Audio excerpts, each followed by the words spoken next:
दोस्तों, एक लड़की की शादी होती है और वो अपने ससुराल जाती है।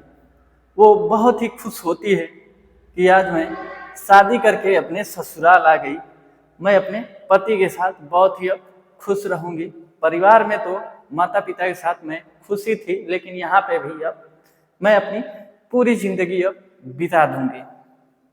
यही सोच के वो पहले रात के अपने जो उसकी शादी हुई होती है, तो पहले रात में जब वो अपने कमरे में जाती है और कमरे में जाके बैठी होती है, तभी उसके जो ससुर होते हैं, ससुर और जो लड़के के बड़े भाई होते हैं वो, और जो लड़का होता है, जो दूल्हा होता है, उसके जीजा, सभी लोग आते हैं और वहाँ पे उसके रूम में बैठ जाते हैं और दरवाजा को बंद कर देते हैं।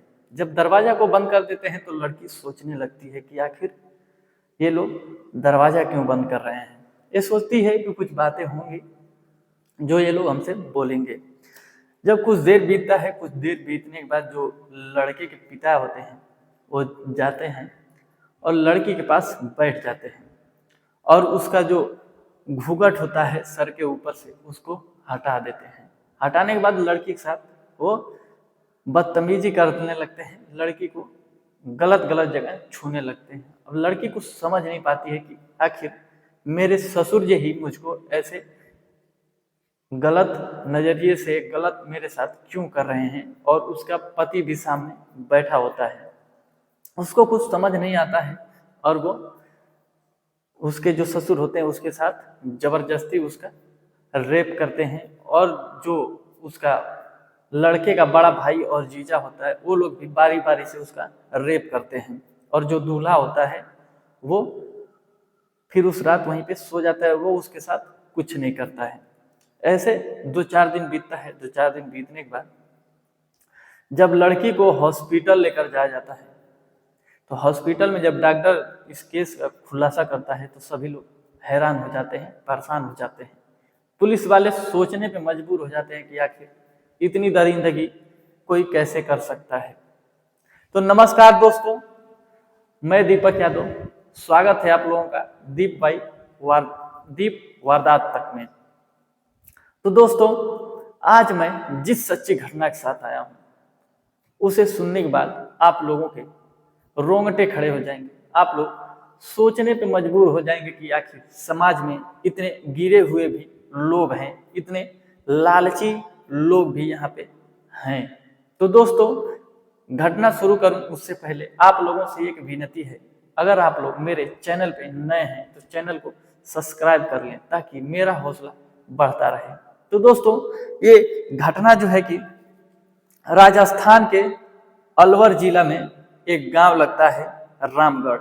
रामगढ़ में ही एक परिवार होता है, जिस परिवार में एक मुखिया होते हैं जिनका नाम अकबर होता है, और उनकी एक बेटी होती है जिसका नाम सबा होता है, और उसके 2 बेटे होते हैं। एक बेटे का नाम आरिफ होता है और एक का नाम सुल्तान होता है। तो दोस्तों, ये लोग अपना जीवन व्यतीत कर रहे होते हैं। जो कि इसका बड़ा बेटा होता है आरिफ, ये अपने घर का पूरा खर्चा उठा रहा होता है, अपने फैमिली को, अपने घर को चलाता है। और जो छोटा बेटा होता है सुल्तान, वो अभी घर पे ही होता है, उसको कुछ काम नहीं मिल रहा होता है तो वो अपने घर पे ही घूमता है और खाता है। तो उसके घर वाले उससे बड़े ही नाराज रहते हैं, उससे ज़्यादा बातें नहीं करते हैं, क्योंकि वो अपने परिवार को, अपने घर वालों को पैसा नहीं देता है कमा के। ऐसा कुछ दिन बीतता है। कुछ दिन बीतने के बाद जो है कि इसको ये लोग डांटने लगते हैं, बोलने लगते हैं कि आखिर तुम कब तक घर पे रहोगे, हम लोगों के सर के बोझ बन गए हो तुम। लड़का समझ जाता है कि अब मुझे घर से अच्छा कहीं निकल जाना चाहिए, कहीं कमाना चाहिए। लड़का जो है कि अपने गांव में एक दोस्त से बोलता है, तो उसका दोस्त बोलता है कि मेरा जुगाड़ है, मैं तुमको विदेश भिजवा दूंगा। तो जो सुल्तान होता है बोलता है ठीक है, मैं जाने के लिए तैयार हूँ, मुझे भिजवा दो वहाँ पे। आता है, अपने घर वालों से राय लेता है। घर वाले बहुत ही खुश होते हैं कि चलो, इतने दिन से घूम रहा था ऐसे वैसे, अब तो कमाने जाने का इसका मन हो गया है। फिर घर वाले बोलते हैं ठीक है, कुछ पैसे देते हैं, जो कि उसका वीजा आता है और पासपोर्ट वो बनवा लेता है। फिर जैसे तैसे करके ये चला जाता है। जाने के बाद 3 साल बाद जब ये अपने घर वापस आता है तो इसके पिताजी सोचते हैं क्यों ना अब इसकी शादी कर दी जाए। अब ये जिम्मेदार हो गया है, अपनी जिम्मेवारी समझ रहा है। तो जो है कि लड़का विदेश में कमा वमा के आया रहता है, तो ये अब अच्छे घर की लड़कियों को खोजने लगते हैं जो कि बहुत ज़्यादा दान दहेज दे। खोजते खोजते एक परिवार मिलता है इनको, जो कि एक बीच वाले के माध्यम से दोनों को बात विचार होती है। परिवार जो कि लड़की का परिवार होता है, गरीब होता है, वो लोग उतना ज़्यादा दान दहेज नहीं दे पाते हैं। फिर जो है कि इन दोनों परिवारों में बात विचार होता है तो आरी जो सुल्तान होता है उसके पिता बोलते हैं कि मेरा बेटा बहुत ही ज़्यादा पैसा विदेश में कमाता है, मुझे एक बुलेट चाहिए और 5 लाख रुपए कैश चाहिए। लड़की वाले जो कि उन लोगों को समझ नहीं आ रहा होता है कि आखिर इतनी बड़ी रकम हम लोग कैसे देंगे, अभी तो इतना सामान हम लोग दे रहे हैं, यही हम लोगों के ऊपर बोझ है। फिर जैसे तैसे करके लड़की वाले की घर वाले जो कि लड़की होती है उसका नाम नफीसा होता है, नफीसा के जो पिताजी होते हैं वो सोचते हैं लड़का जो है कि बहुत ही अच्छा खासा कमा रहा है, मैं जैसे तैसे कर्जा काम करके इसको दान दहेज और शादी करके इसको विदा कर दूं। तो पिता जो है कि पूरी अपनी कोशिश करते हैं। कोशिश करने के बाद जो है कि इनको 5 लाख रुपए कैश में देते हैं। कैश में देने के बाद अच्छे से ब्याह होता है। जब जिस दिन शादी होती है उस दिन ये बोलते हैं, जो लड़की के पिता होते हैं, ये पहले भी मना कर चुके होते हैं कि मैं बुलेट गाड़ी नहीं दे पाऊंगा। तो जो है कि जैसे तैसे करके शादी होती है। शादी होने के बाद जो है कि ये लोग, जो लड़की होती है वो अपने ससुराल जाती है। जब ससुराल जाती है तो शादी का जो है कि जब हो जाती है शादी, जब वो अपने घर जाती है शादी करके, तो जब वो अपने पति के साथ पहली रात अपने रूम में बिताने के लिए जब वो जाती है, अपने जीवन को शुरू करने के लिए जब वो अपने रूम में बैठी होती है, तभी घर के जो कि उसका लड़के के जो सुल्तान होता है, उसके पिताजी और उसका भाई और उसका एक जीजा होता है, ये तीनों लोग उसके रूम में लड़की के आते हैं। और आने के बाद जो है कि उसके रूम का दरवाजा बंद कर देते हैं। और रूम का दरवाजा बंद करने के बाद वहीं पे वो लोग सोफे पे बैठ जाते हैं। सोफे पे बैठने के बाद जब कुछ देर बीतता है, कुछ टाइम बीतता है, कुछ टाइम बीतने के बाद जो है कि सुल्तान के जो पिताजी होते हैं वो उठते हैं और जो है कि नफीसा के बगल में जाके बैठ जाते हैं। और बगल में बैठने के बाद उसके शरीर को छूने लगते हैं इधर उधर। नफीसा कुछ समझ नहीं पाती है। उनको अब भी इसको पहला दिन ही हुआ होता है अपने ससुराल आए, तो ये कुछ बोल नहीं पाती है। इसको ना जाने क्या हो जाता है कि ये अपने ससुर के खिलाफ कुछ आवाज नहीं उठा पाती है। इसका ससुर जो होता है वो नफीसा के साथ गंदी गंदी हरकतें करता है, उसका शरीर से खेलता है, उसका रेप करता है। उसका रेप करके उसके बाद जाके वो बैठ जाता है। फिर उसका बड़ा बेटा जो कि आरिफ होता है वो आता है और वो भी उसका रेप करता है। फिर जो उसका दामाद होता है और सुल्तान का जीजा होता है वो भी उसके साथ रेप करता है और उसके शरीर से देरों तक छेड़छाड़ ये लोग करते हैं। फिर जब ये लोग अपने प्यास बुझा लेते हैं तो ये लोग रूम से बाहर चले जाते हैं और सुल्तान वहीं पे अपनी पत्नी को बगल में सुला के और वहाँ भी वो भी सो जाता है। वो अपनी पत्नी के साथ ऐसा कुछ नहीं करता है। एक दिन बीतता है, दूसरे दिन भी यही इन लोगों की हरकतें होती हैं। फिर ये लोग आते हैं और लड़की के साथ फिर वही काम करते हैं, वही रेप करते हैं, उसके साथ गलत संबंध बनाते हैं। लड़की कुछ समझ नहीं पाती है। पहले दिन तो ये सोचती है कि कोई इन लोगों का रिवाज होगा, कोई रस्म होगी जो कि मेरे पति मेरे साथ कुछ नहीं किए और ये लोग किए।